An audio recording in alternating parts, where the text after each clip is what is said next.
ಮಹಾಪರ್ವತವನ್ನು ಕಡುಗೋಲನ್ನಾಗಿ ಮಾಡಿ ಮತನ ಮಾಡುವ ಕಾಲದಲ್ಲಿ ಒಂದು ಕಡೆ ದೇವತರು ಮತ್ತೊಂದು ಕಡೆ ರಾಕ್ಷಸರು ವಾಸಿಕೆಯನ್ನು ಹಗ್ಗವನ್ನಾಗಿ ಮಾಡಿಕೊಂಡು ಕಡಿಯುತ್ತಿರಲು ಪರ್ವತವು ಸಮುದ್ರದಲ್ಲಿ ಮುಳುಗುತ್ತಿರಲು ಎಲ್ಲಾ ಸಾರಥಿ ಅದಂ ನಾನು ಕಂಡ ಅವತಾರವನ್ನು ತಾಳಿ ಪರ್ವತವನ್ನು ಬೆನ್ನಿನ ಮೇಲೆ ಎತ್ತಿ ಹಿಡಿದ ಬಾಲ ಗೋಪಾಲ ಕೃಷ್ಣಮೂರ್ತಿ ನಾನಲ್ಲವೇ ಸಾರಥಿ. ಇದು ಅಲ್ಲದೆ ಮತ್ತೆ ಹೇಳುವನು ಕೇಳ ಜಾಗ್ರತೆ. ನಾನು ಚಿಕ್ಕವನಿರುವ ಕಾಲದಲ್ಲಿ ಅಣ್ಣನಾದ ಬಲರಾಮನು ತಮ್ಮನು ಮಣ್ಣು ತಿರುತ್ತಿರೆಂದು ಮಾತೆಯಾದ ದೇವಕಿ ಹೇಳಲು ಅಮ್ಮ ಬಂದು ಕೃಷ್ಣನಿಂದ ಬಾಯಿ ತೆಗಿ ಎಂದು ಎನ್ನ ಕೇಳಲು ಎನ್ನ ಬಾಯ ಬ್ರಹ್ಮಾಂಡವನ್ನು ತೋರಿಸಿದವನು ನಾನಲ್ಲವೇ ಸಾರಥಿ.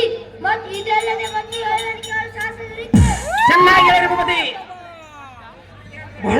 ಈ ಸಾರಥಿ ಎಂದಕ್ಕೆ ದುಷ್ಟ ಸೋಮಕಾಸುರನೆಂಬ ರಾಕ್ಷಸನು ಬ್ರಹ್ಮನ ವೇದಗಳನ್ನು ಕದ್ದು ತಂದು ಸಮುದ್ರದ ಮಧ್ಯದಲ್ಲಿಟ್ಟಿದ್ದನು.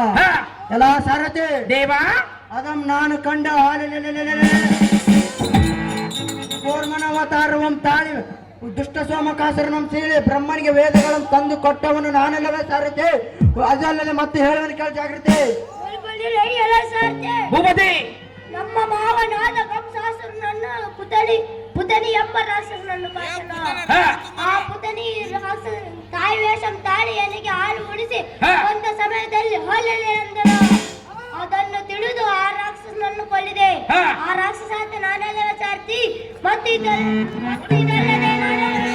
ಚೆನ್ನಾಗಿ ನಿವಾದಕ ನಿವಾದಕ ಕರ್ಕೊಂಬರಪ್ಪ ನಿವಾದಕ ನಿವಾದಕ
ಈ ಸಾರಥಿ ನಾನು ಬಂದು ಬಹಳ ಹೊತ್ತಾಯಿತು.